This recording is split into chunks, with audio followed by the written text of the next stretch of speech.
What do you mean? I sound completely different since the previous video in the marathon. Psh, you're crazy. Whatever, I played Wii Party, except there was no Wii, I have no friends. Parties were invented by the CIA to spy on us people. See, I had this idea in mind to play all of the Mii games and document my experiences on YouTube, and I just so happened to not remember Wii Flippin' Party whatsoever. Which, by the way, go watch the other Mii game videos. But then that turned out to be really a genuinely interesting idea. How good is Wii Party as a single-player experience? My impressions of Wii Party were rough before I tried it. I guess I always thought it was indeed just Mario Party with Mii's, given all the marketing material would focus on this one singular game mode and style. Oh, and they also did Wii Party! This is an actual ad Nintendo made. I repeat, this is not an Adult Swim parody. So call me surprised when I opened the game and saw that there's like 12 different modes. Why wasn't this advertised? They focused too much on one modality and gave the game a terrible image. So from personal experience, party games alone are miserable. Only a few really manage to entertain or bring something that appears worthwhile to me, and by that I mean this one. Surely not all of them are bad, but party games are unarguably better with buddies, and you can ask both of mine. Single-player content in multiplayer games are a thing that exists.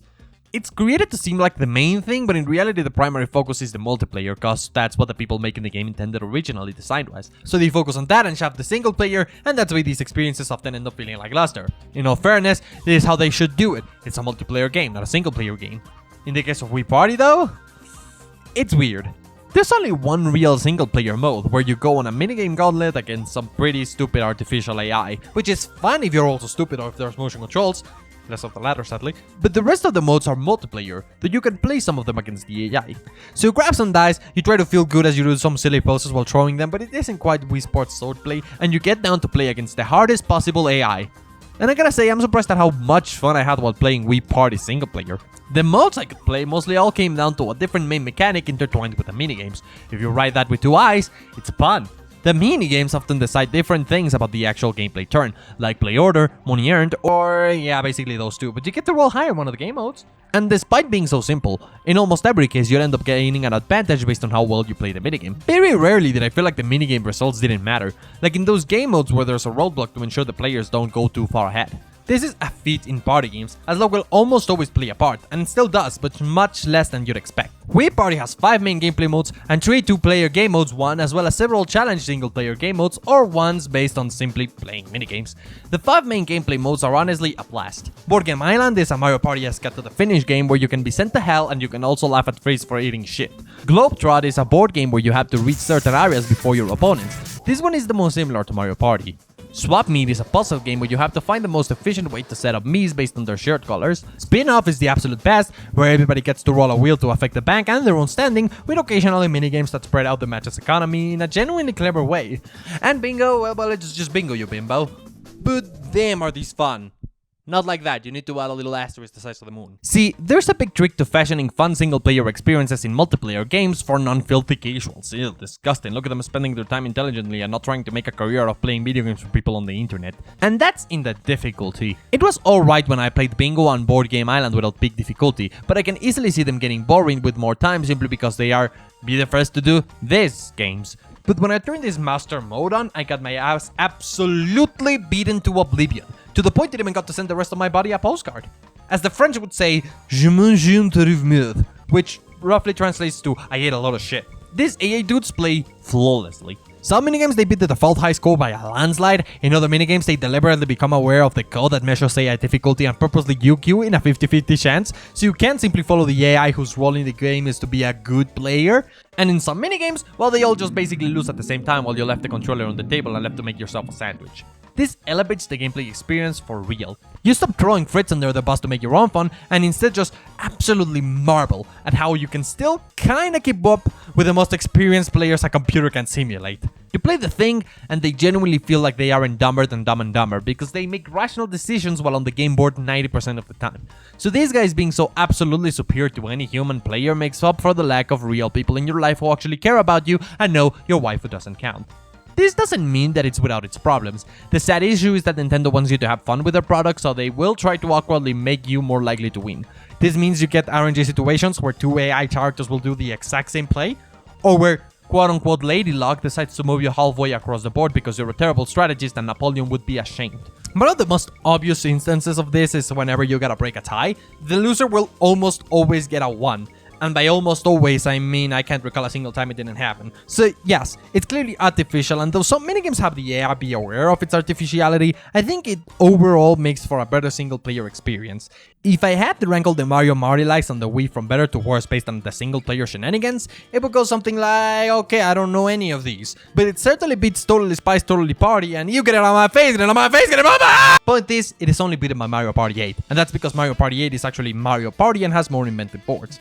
The minigames in Wii Party are surprisingly good, even when motion controls are used in them. A lot of them require skill and strategy instead of simply luck. 1 vs 3 minigames actually feel fair in giving both sides tools that they can use to win if they are skillful enough. Most interestingly, there are co-op minigames. Party games really hate it when people work together, for some reason I don't get it. No one on Nintendo has ever planned to use Mario Party as an excuse for divorce. So co-op minigames where you actually get to work with someone are the unique. Yeah, that's how I wrote it in the script.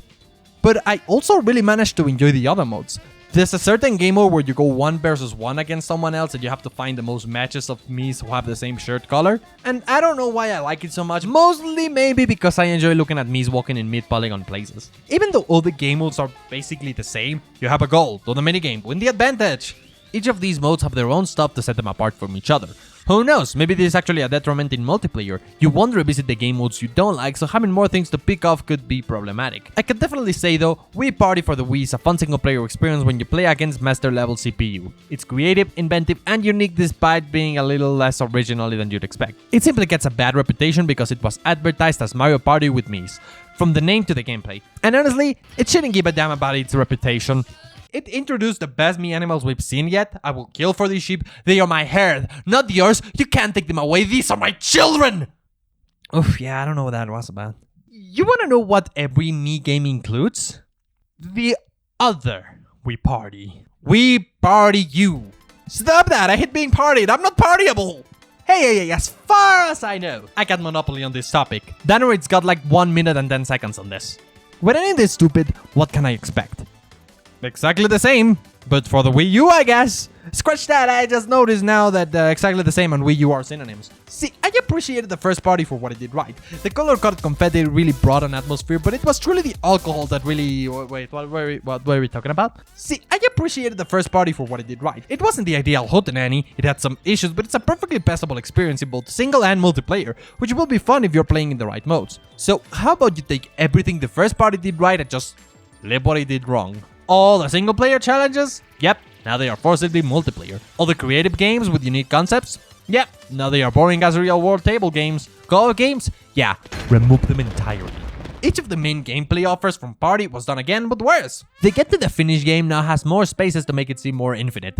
It's so uncreative, it's just a straight zigzaggy path on some water. It is so boring to look at. Less creative, and the end of the board is riddled with squares that are designed to get all the players together, so literally, the only last few minigames matter. Plus, throwing 10 dice really makes it less exciting to get a high roll, because statistically it's more unlikely to roll over 80% of the possible amount with 10 than to roll a 5 or a 6 on one single die. Speaking of which, I hope this game does that.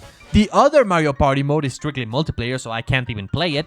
Say bye-bye to the more fun bingo mode. The globe game is now a boring square that depends entirely on getting a specific type of die more while at a specific spot on the map, and the winner of the very last minigame gets an inherent 7 to 20 point advantage, because you're given points only after lapping the board, and the winner of that minigame gets to lap the board even if they just did. The wheel is now one of those coin machines, and the final turn of this one will offset the entire score of the match by being way too generous. You basically get no advantage for winning or losing the minigames, as the order and movement of the balls is entirely RNG between the time it's your turn to drop and the next time, and sometimes players get free points at the start of their turn based on what the last player did, which is just completely unfair. Then there's the Shirts minigame, which now focuses on poker-like specific pairings where the entire group of possible Miis to build your team with get completely changed after you make a decision. So if there is nothing of interest in the first batch, you don't even need to play the minigame. And suppose maybe there is something of interest, well then maybe the player who lost the minigame can get the advantage by simply getting luckier, which is... In the original mode, you had to select between 4 Miis per round, 2 of which were obscured, and you'd get to select the Miis based on win order of the prior minigame. If you wanted one of them, there was a reason to win the minigame so as to not get it stolen. If you wanted nothing, you still wanted to win the minigame because there was a pass option and you could discard a Mii that could give someone else points. Now instead you're battling to slightly increase your chances to win, by adding 1 to 4 Miis to the pool too. So, No strategy. I didn't even finish playing this one because I was just falling asleep. Shirts minigame. Whoops, I meant to say shits. And so on and so forth. It's just not a worthwhile experience at all. Everything looks super dry or is gimmicky, even more so than the first one. Most of the games try to be less fun renditions of things you can already up and do in real life. Why buy this? This game is so trashy that I didn't even question whether the game was missing extremely basic stuff when I saw some misinformation about it online. Y'all are lucky we strive to give you accurate and updated information and fact-checked. You literally made the same game with the same engine, but worse. So what did Wii Party do that was actually fine? Well, it beat Amiibo Festival, let's go! No harder feat has ever been achieved by any game ever. Portal Snake, screw that. Realistic graphics, fuck off. Unorthodox coordinates, what are you? No, Wii U. All in all, Wii Party U is more like Wii Lane U. And both of these titles make equally bad sense grammatically, which is fine by me. Don't play these draws, do not try to party me, it's creepy. Thanks for watching. Oh my god, I get to use Draws the World. And I think that's it. That's all of the Mii games? That's all of the Mii games. I've reviewed every single one of them, except Wii Fit U, which, oh wow, look, more Wii Fit. There we go. Now I'm done with the Wii games and there aren't any more. Cue Bangabus! What? It's 4 a.m. Who arrives at this time? Okay, gotta say hi. What is it? I was totally sleeping. Wait, Oh yeah. you're real?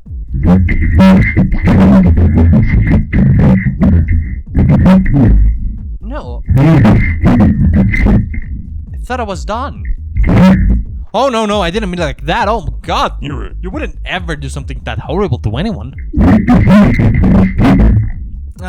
Well, yeah, I guess if you put it that way, that does make sense. So wait, what game am I missing?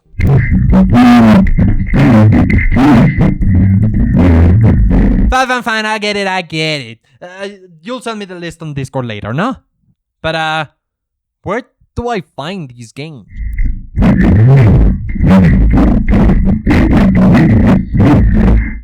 The Realm of Darkness?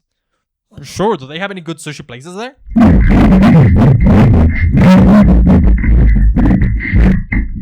Well then, I guess my journey isn't quite over. Not just yet.